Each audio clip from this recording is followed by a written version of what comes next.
There are seasons when rest feels impossible, not because you're busy, but because your soul doesn't know how to stop. You lie down, but your thoughts keep moving. You pause, but something inside remains tense. It's not that life is chaotic.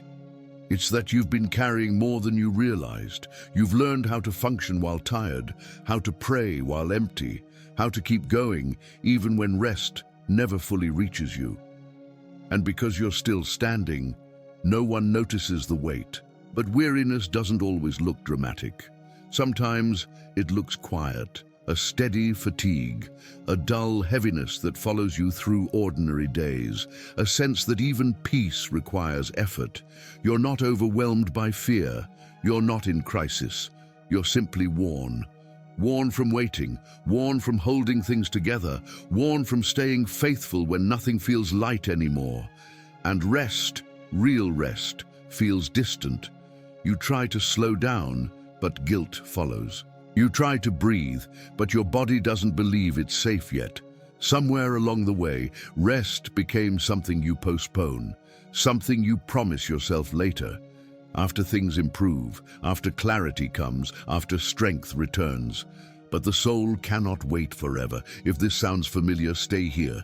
Not to fix anything, not to push yourself toward peace, just to acknowledge what you're carrying. Because there is a kind of tiredness that only God recognizes, the kind that comes from enduring quietly. And if you are weary today, this moment is not asking more of you. It is simply meeting you where you are.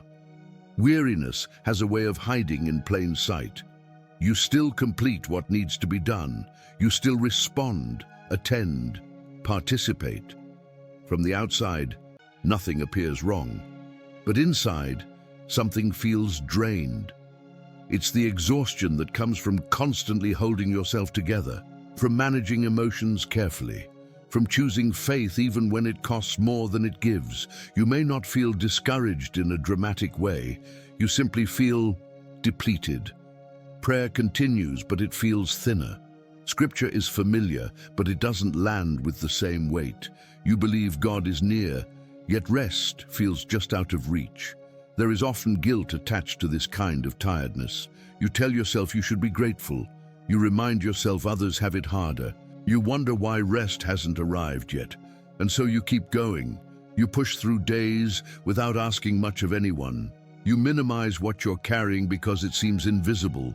But weariness doesn't need permission to exist. It grows quietly in faithful people. Sometimes the hardest part is not the fatigue itself, but the fear that it will never lift. You ask yourself if this is just how life is now. If rest is something you used to know, but no longer access. You're not angry at God. You're not losing faith. You're simply tired of carrying strength, and strength, when carried too long without rest, begins to feel like another burden. This is not laziness. This is not spiritual failure. It is the weight of being present for too long without being restored. And naming that weight matters, because unspoken weariness does not heal. It only settles deeper. If this describes you, there is nothing to fix in this moment, only something to acknowledge. When the soul is weary, silence feels heavier, not because God has left, but because tired hearts long for reassurance. You pray, not with urgency, but with the quiet hope that something will ease. And when no clear answer comes, the silence can feel personal. You begin to wonder if God is waiting for you to recover on your own, if rest is something you must earn by pushing through. But God's silence is not distance. Often, it is restraint, a choice not to add more weight to a soul already carrying enough. There are moments when God does not speak loudly because loudness would overwhelm, so he stays near without demands. Silence in this season is not neglect. It is accommodation. God adjusting his presence to your capacity. You are not failing because you don't feel renewed yet. Rest is not instant. Rest is gradual.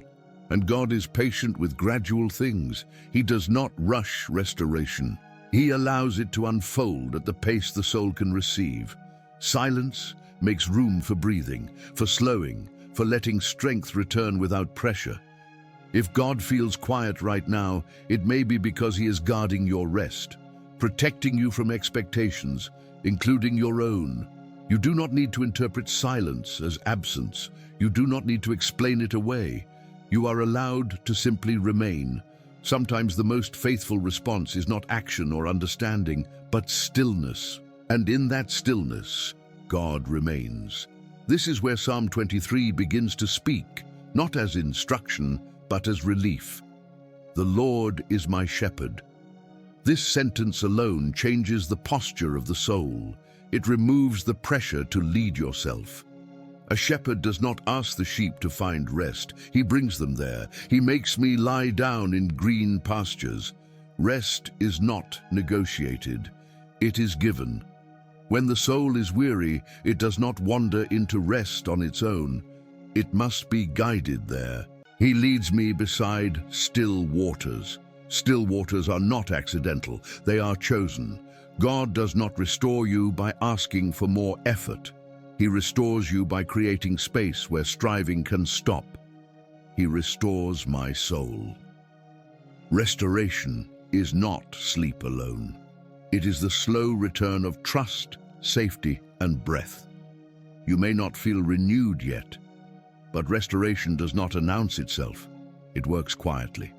Psalm 23 does not rush past weariness. It responds to it. It assumes fatigue. It anticipates weakness. And it meets both with presence. Even the valley is not avoided. It is walked through with companionship. I will fear no evil, for you are with me.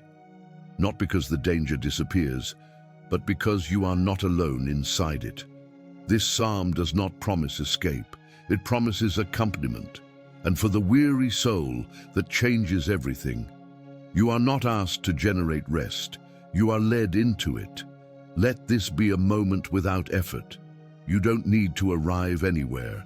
You don't need to understand what comes next. Just allow your body to settle. If your breathing feels shallow, don't correct it. Simply notice it. The shepherd does not ask for performance.